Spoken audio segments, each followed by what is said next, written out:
बिरह वियोग में तू जरेलू कि ना, बिरह वियोग में तू जरेलू कि ना, अपना पगला के याद तू करेलू कि ना, अपना पगला के याद तू करेलू कि ना।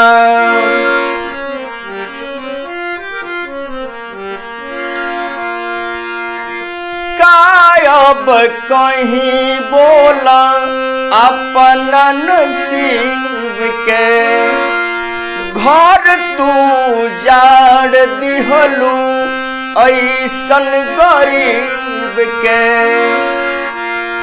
कायब कहीं बोला अपना नसीब के, घर तू जाड़ दिहलू ऐसन गरीब के।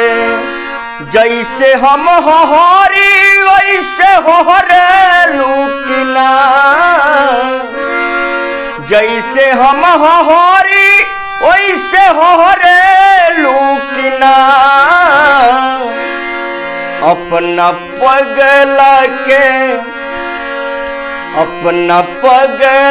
के याद तू करेलू कि ना, अपना पगला के याद तू करेलू कि ना।